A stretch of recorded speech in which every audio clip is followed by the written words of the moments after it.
11:20 del mediodía, noticias que le ampliamos en unos minutos. Antes hablamos de ciencia y esta vez, hoy, de la filosofía de la estética. ¿Qué tal? Muy buenos días, María José. Buenos días, encantada de estar aquí una semana más. Hoy vamos a hablar efectivamente de filosofía de la estética. Y mira, la filosofía es algo que escuchamos como algo anticuado. Pensamos en los grandes pensadores, en esas filosofías que vienen de antaño y que hoy en día poco nos pueden servir, ¿no? Así a priori. Pero no es cierto. En filosofía se sigue investigando y además se investiga a nivel científico en la universidad y se investiga a nivel muy actual. Todo esto lo vamos a ver mejor de mano de María José Alcaraz. Ella es profesora de filosofía en la Universidad de Murcia y además cabe decir que fue premio joven investigador de la Fundación Seneca hace unos años. Es decir, esos premios que aparentemente se dan a científicos que lideran líneas de investigación más de ciencias puras, como podríamos pensar, pues también tuvo cabida para, en este caso, la filosofía. Bienvenida, buenos días. ¿Qué tal? Buenos días. Enhorabuena. Muchas gracias. Hablamos de la filosofía de la estética. Vamos a explicar exactamente, cuando hablamos de filosofía de la estética, de qué estamos hablando. Sí, bueno, la estética se entiende como una disciplina dentro de la filosofía, es decir, es una rama de investigación dentro de la filosofía en general y aborda principalmente dos cuestiones. Por un lado, la cuestión del arte, ¿qué es el arte?, cómo podemos definirlo, cómo entender esa práctica, y por otro lado, la cuestión que tiene que ver con la belleza, con la apreciación de la belleza tanto en el contexto artístico como en contextos naturales o en contextos que decimos mixtos. Por ejemplo, últimamente se está desarrollando mucho la estética de la vida cotidiana, la estética del diseño, es decir, cuestiones que tienen que ver con la apreciación en cualquier entorno no artístico, pero donde hay de alguna manera un juicio sobre la belleza o sobre la calidad estética. Se trata de algo muy abstracto, como podemos comprobar, pero lo cierto es que esto se ve mucho mejor con algunos ejemplos. Y en el caso de María José, ha estado y está investigando, como una de sus líneas de investigación en la Universidad de Murcia, el tema de la ficción. La ficción estudiada desde el punto de vista de la filosofía estética. Sí, efectivamente. Bueno, yo he dedicado algún tiempo a investigar sobre la naturaleza de la ficción. Y me gustaría decir acerca de este asunto que no es una cuestión simplemente que te puede interesar desde el punto de vista teórico, sino que consideramos que aclarar qué es el concepto de ficción, entenderlo bien, pues nos puede ayudar a entender fenómenos como, por ejemplo, el fake news, que es una cuestión que está muy presente en nuestro día a día y que de alguna manera puede confundir a la gente, no solamente porque el fake news pues es un fenómeno problemático en el cual se generan hechos, por así decir, que son falsos, sino porque tener una buena noción de ficción nos ayuda a discriminar entre lo que es un fake news, lo que es una noticia que contiene falsedades y lo que es una noticia bien dada y que de alguna manera transmite correctamente la información. Creo que tener una buena noción de definición nos sirve, por ejemplo, para este asunto. Otra de las líneas de investigación es cómo comprender, ¿no?, si es un chiste, si es un humor. Además, esto lo vemos a diario, ¿no? Sí. En más las últimas noticias de algunos humoristas españoles, pues que no han sentado nada bien los chistes, ¿no?, que han hecho. Sí. A ver, otro asunto que está relacionado también con la ficción es justamente el del humor. Porque el humor es un fenómeno en el que parece que cuando estamos contando un chiste o realizando una actuación humorística, pues lo que estamos haciendo es fingir. No estamos diciendo las cosas en serio, estamos haciendo como que decimos tal cosa, pero no lo dices en un contexto serio, en un contexto en el que te comprometes con lo que estás diciendo. Entonces, claro, tú puedes contar un chiste del rey o un chiste machista y en realidad no ser antimonárquico o ser machista, porque parece que lo que estás haciendo lo estás haciendo de broma. Sin embargo, lo que vemos es que, bueno, pues la gente se siente ofendida, incluso se puede poner una denuncia por delito de odio con respecto a determinada difusión de chistes. ¿Por qué esto es así? Bueno, la explicación que se da desde el ámbito de la estética tiene varias patas, ¿no? Por un lado, tiene que ver con el hecho de que, aunque es verdad que en los contextos de humor estamos fingiendo, no estamos hablando seriamente, uno siempre puede, de manera indirecta, criticar algo o insultar a alguien a través de un chiste. Yo estoy contando un chiste en el que de alguna manera se parodia a una figura pública e indirectamente estoy criticando a esa figura pública, esto es obvio. Entonces, la cuestión es dónde está realmente el delito, si en el chiste como tal o en la intención indirecta de insultar, ¿no? Entonces, aquí es donde creo que las cosas se ponen más complicadas.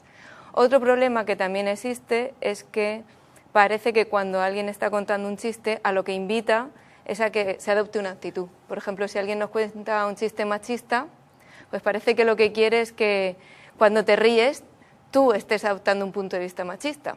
Y esto pues también genera un problema. ¿Hasta qué punto para entender un chiste y reírte con él y ver que es divertido, pues tú tienes que compartir ese punto de vista o no? O si te puedes reír sin compartir el punto de vista. Esto es una cuestión también que se discute mucho. Y una última cuestión es si un chiste puede ser malo o puede ser peor por ser inmoral. Es decir, si un chiste es racista o es machista, si por esa razón es peor chiste. Si alguien puede decir, no, esto no tiene gracia porque es racista. No porque sea mal chiste, sino por su contenido moral. Y esto, realmente desde el punto de vista científico, ¿se puede llegar a una conclusión, determinar científicamente si un chiste es o no machista? Porque esto también entraría un poco en eso que se dice de que no ofende quien quiere, sino quien puede, o en cómo lo entendemos, quienes lo recibimos, y no tanto la persona que emite un mensaje. Realmente, ¿cómo se investiga a nivel científico este asunto? Yo no sé si se puede dar una solución científica en el sentido de dar con unas claves que, con independencia de cuáles sean nuestras actitudes o nuestras creencias, puedan solucionar este asunto. Yo creo que donde tenemos que mirar es a nuestras prácticas. Es decir, a ver, de hecho, cuáles son las creencias o las actitudes que el receptor de un chiste tiene que asumir para entender el chiste. Si es cierto que para reírme de un chiste machista tengo que compartir los sentimientos machistas, entonces, bueno, quizá tenemos que pensar si nos hacen tanta gracia los chistes machistas. Si nos damos cuenta de que no, de que son dos cosas separadas, pero insisto, no atendiendo a un fenómeno científico que pueda ser investigado con independencia de nuestras actitudes, sino fijándonos en cómo nos comportamos, pues entonces podemos decir, bueno, un chiste puede ser muy bueno y a lo mejor ser machista, solo que está muy bien construido, tiene gracia, está bien formulado y a lo mejor no está exigiendo de mí que yo adopte ese punto de vista. Esto es la cuestión que a mí me interesa. Donde yo creo que hay que mirar es a nuestras prácticas y a los compromisos que uno, por así decir, adquiere cuando está siguiendo un chiste. Comenzamos la entrevista hablando de la filosofía de la estética, ¿no?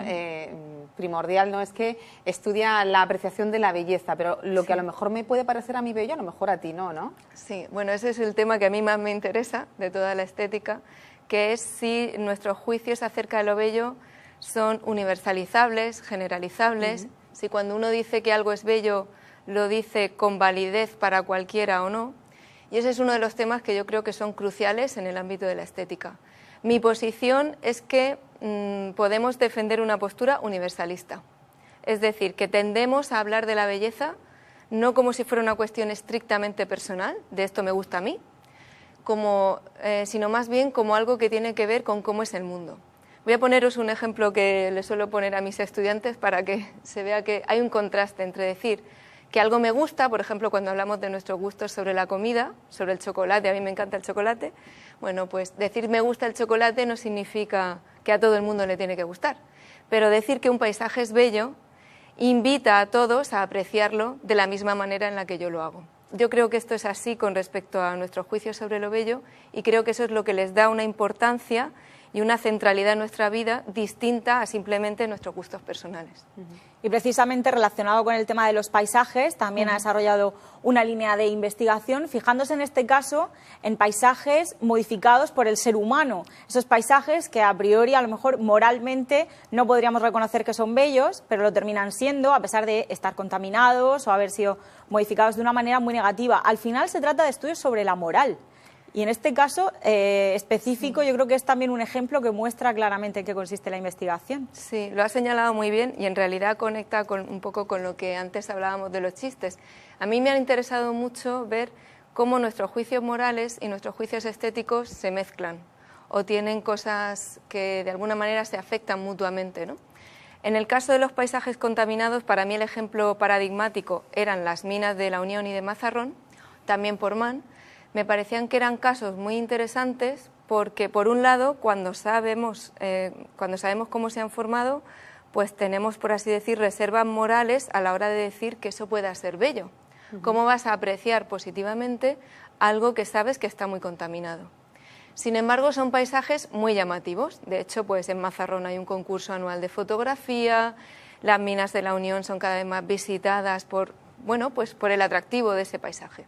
Y a mí me interesaba ver qué pasaba, por qué había este conflicto, por así decir, entre una actitud estética positiva y un juicio moral negativo, y si son compatibles. Es decir, si tú puedes tener pleno conocimiento de que un paisaje está dañado y al mismo tiempo que sea posible una experiencia positiva.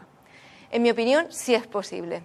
Esto es posible y creo que da cuenta de ello simplemente pues, bueno, el hecho de que la gente que va a Mazarrón sabe que eso son unas minas, no imagina que eso es un lugar prístino o no tocado por el hombre.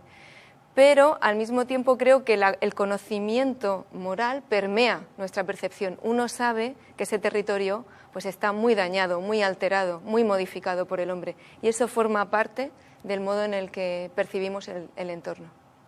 María José Alcaraz, muchísimas gracias por estar esta mañana con nosotros y acercarnos esta parte de la filosofía que ya se estudiaba desde Platón y es bastante desconocida. Un placer, muchísimas gracias a vosotros. Gracias. María José, nosotros como siempre a estas horas vamos a echar un vistazo a nuestra agenda científica que llega cargada de eventos. Tomen nota.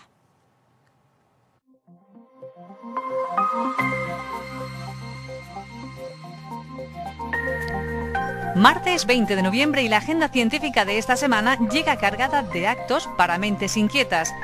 Hasta el 31 de marzo pueden disfrutar de la exposición Houdini, las leyes del asombro, una exposición dedicada al famoso escapista en la que se combinan ilusionismo y explicaciones científicas. Hasta el 13 de enero, en la sala de lectura del Museo de la Ciencia y el Agua de Murcia, se podrá visitar la exposición Instrumentos musicales del mundo, de la época pre-inca hasta nuestros días, una exposición temporal compuesta por instrumentos de la colección del musicólogo Roger Jaramillo. El jueves, en el Salón de Actos de la Real Academia de Medicina y Cirugía de Murcia, se acoge la 10ª sesión del ciclo Investigadores en la región de Murcia. La sesión versará sobre IMIB, Arrixaca, qué es y hacia dónde va. Intervendrán el catedrático de cirugía Pablo Ramírez y el biólogo molecular Pablo Pellegrín. También ese mismo jueves, en el Aula Cultural de Caja Murcia, en la Gran Vía de Murcia, se celebra el acto de ingreso como académica de número de la Academia de Ciencias de la región a la catedrática de Química Inorgánica de la Universidad de Murcia, Isabel Saura Llamas. Lo hará con el discurso Ampliando los paradaciclos, literal y conceptualmente. El sábado a las 12, en el Museo de la Ciencia y el Agua de Murcia, el divulgador científico Alfred López, más conocido como el listo que todo lo sabe, ofrecerá la charla El gato curioso que tenía 9 vidas, un buen número de curiosidades de diversas temáticas a través de un hilo conductor que guiará esta jornada. Hasta el 6 de diciembre está abierto el plazo de inscripción del concurso Masterchef que organiza la Unidad de Cultura Científica de la Universidad de Murcia. Invitando al exitoso programa culinario, los participantes no recibirán alimentos ni utensilios de cocina. En su lugar, dispondrán de productos químicos e instrumentos de laboratorio. Hasta el 13 de enero, Arco acoge la exposición temporal Ciencia frente al expolio, las campañas del yacimiento de Nuestra Señora de las Mercedes. La muestra presenta piezas extraídas en las campañas de la excavación llevadas a cabo por este museo. Y todos los sábados y domingo a las 12 en el Museo de la Ciencia y el Agua de Murcia se celebra una sesión del Planetario Infantil. Este fin de semana estará dedicada a Caperucita Roja, el telescopio de la abuela.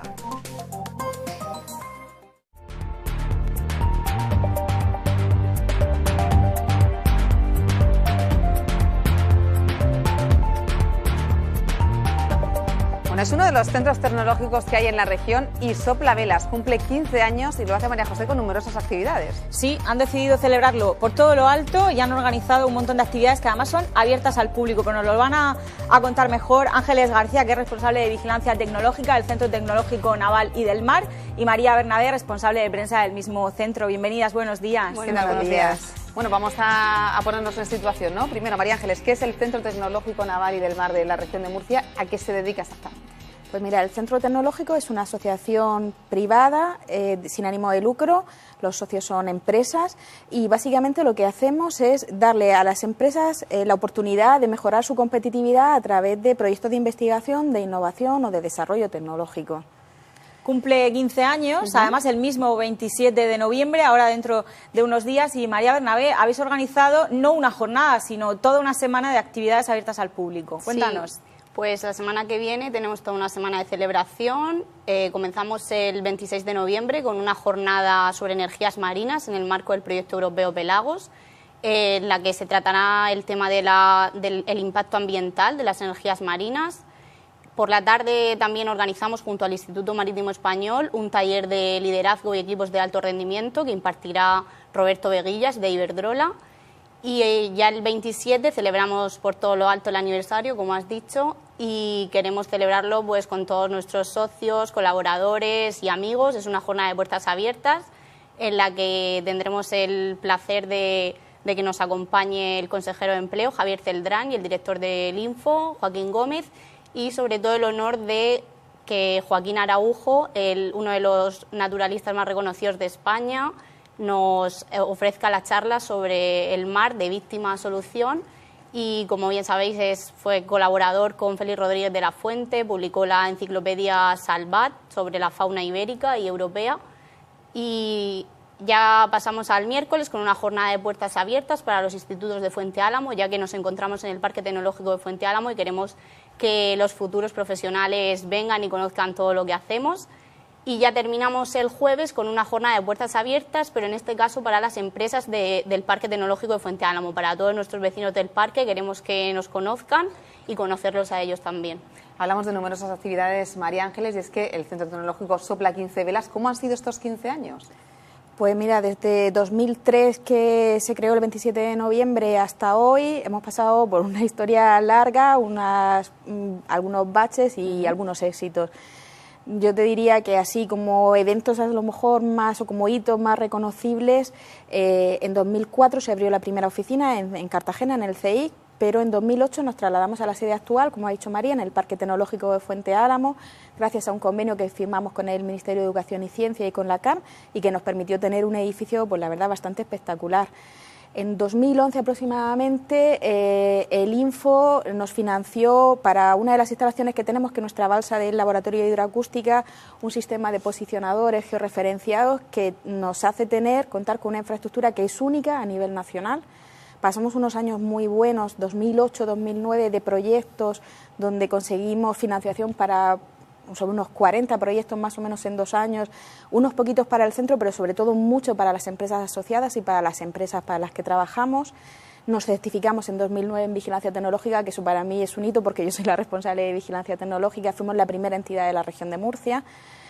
Y después de eso han venido muchos proyectos europeos, algunos a los que les tenemos especialmente cariño, pues como puede ser el proyecto Lincoln, es un proyecto para el desarrollo conceptual de buques utilizando nuevas tecnologías, el proyecto QuaitMed, que coordinamos desde el CTN y que está muy relacionado con la contaminación, con el ruido submarino en el Mediterráneo, el proyecto Pelagos de energías renovables, y que más o menos enmarcan un poco la línea de actuación en la que va el centro. El año pasado conseguimos un hito que para mí no tiene nada que ver con la tecnología, pero me parece un logro muy estupendo, y es que en el centro de la plantilla, siempre ha habido mujeres. De hecho, la directora Noelia Ortega es una mujer, pero siempre ha habido más hombres que mujeres. Y el año pasado logramos la paridad, es decir, ahora mismo somos el mismo número de hombres que de mujeres, y a mí sinceramente, pues a lo mejor como mujer yo me siento muy orgullosa de estar en esas condiciones. María, volviendo al plan, todo el calendario que tenéis preparado de actividades, has mencionado una jornada, la del lunes, sí, que si no me equivoco está específicamente destinada a investigadores. No sé qué tipo de público esperáis que asista, si son empresas, científicos, ¿a quién abrís las puertas ese lunes 26? Sí, pues en este caso, como ya bien hemos comentado en otras ocasiones, el proyecto Pelagos trata de impulsar las energías renovables marinas en el Mediterráneo. Somos coordinadores a nivel nacional del proyecto y en este caso nos vamos a centrar en los impactos ambientales que puedan tener las energías, la implantación o colocación de todas aquellas herramientas para las energías marinas en el mar. Entonces queremos que asistan empresas relacionadas con los impactos ambientales, empresas sobre todo del sector naval, offshore y de energías marinas. Y nos acompañarán, de hecho, el IH Cantabria, la Subdirección General de Evaluación Ambiental y, sobre todo, centrarnos en este workshop, centrarnos en las energías marinas, pero en su posible impacto ambiental en el medio marino. Van a ser unas jornadas donde va a haber mucho talento y el Centro Tecnológico tiene que sacar pecho, ¿no?, de todo lo que se ha hecho y de lo que se va a hacer, ¿no?, porque todavía queda mucho trayecto. María Ángeles, por delante. Sí, bueno, nuestra idea para el futuro es seguir trabajando como lo estamos haciendo, porque estamos en un periodo bastante bueno, cuando hemos salido más del bache, donde estamos teniendo éxito con los proyectos europeos, y nuestro objetivo es seguir siendo un poco pues el impulso para mejorar la competitividad de las empresas. Y también esta participación en Europa, que es muy buena y muy enriquecedora para el centro, pero lo que nosotros queremos es llevar empresas a Europa que que sirva para mejorar la competitividad de las empresas, pero también para mejorar su visibilidad en Europa y que se vea los desarrollos tecnológicos que se pueden hacer en la región dentro de nuestro sector. Pues apuntamos esa fecha, 26 de noviembre, tenemos una cita en Fuenteanao para conocer y para soplar esas velas, ¿no?, esos 15 años de Centro Tecnológico. Muchísimas gracias por estar esta mañana con nosotros. Muchas gracias. Y gracias por abrirnos las puertas una vez más de esta institución en la región de Murcia. Un placer y gracias. Decir, Marienca, que las jornadas, insistimos, son de puertas abiertas y hay una inscripción, ¿no?, dentro de la página del Centro Tecnológico Naval y del Mar, la pueden encontrar relacionado con el 15 aniversario, y ahí todo el que quiera asistir, sobre todo a la jornada del martes, que va a ser la jornada realmente de cumpleaños, con esa ponencia de Joaquín Araujo, y abierta pues a todo aquel que quiera visitar el centro, conocerlo más de cerca. Pueden entrar a la página del Centro Tecnológico Naval y del Mar, inscribirse y asistir libremente. Está en el Parque Tecnológico de Fuenteanao, como ha dicho María, pero oye, qué mejor excusa que acercarse para esa zona el día 27. Bueno, pues apuntamos esa fecha. Muchísimas gracias. Nosotros siempre terminamos con una noticia de la semana, y esta noticia va sobre moles, kilogramos. ¿Cómo es esto? Que se cambia la definición. Sí, bueno, sabes que el Sistema Internacional de Unidades es el que controla pues por qué un kilo es un kilo, un metro es un metro y un mol es un mol, ¿no? Y determina un poquito, los va ajustando para que pues todos tengamos el mismo kilo, el mismo metro y el mismo mol o el mismo Kelvin. Bueno, pues esto ha cambiado. Hasta hace poco se medía con patrones, pero se ha visto pues que esos patrones, por ejemplo el del metro, si está construido en madera, pues igual con la humedad o con los años se hace más grande, se hace más pequeño y va cambiando. Entonces, ¿qué se ha decidido? Se ha decidido que todas estas unidades se van a medir en adelante en base a unas constantes físicas universales que no varían, que van a ser las mismas para todos, pero bueno, que no cunda el pánico, porque en adelante un metro para nosotros va a seguir siendo un metro, un kilo va a seguir siendo un kilo, solamente que a nivel científico que estos datos sean exactos es muy importante, porque los resultados, variando en una pequeña microdécima, puede cambiar resultados enormes, así que a nivel científico es importante que los científicos pues cuenten con esa valía física a nivel universal que les permita tener resultados válidos, además ahora y dentro de 500 años. Así que bueno, esto se ha modificado, estos datos, hace unas semanas, y queríamos contarlo aquí a quienes nos ven esta mañana. Nos quedamos con la noticia de la semana, y yo ya te veo el lunes, porque cambiamos el martes por el lunes la semana que viene. Sí, porque yo me quiero ir al aniversario del Centro Tecnológico Naval. Te damos permiso, María José. Que podamos, que mucha gente pues nos pueda acompañar. Yo quiero estar allí, no me quiero perder esa ponencia de Joaquín Araujo y todo lo que va a pasar esa mañana allí, así que si no le importa a la casa, que sé que no, y a la gente que nos ve, la semana que viene nos emplazamos al lunes. El lunes hablamos de ciencia. Muchísimas gracias. Gracias. Nosotros hasta ahora, 11:40.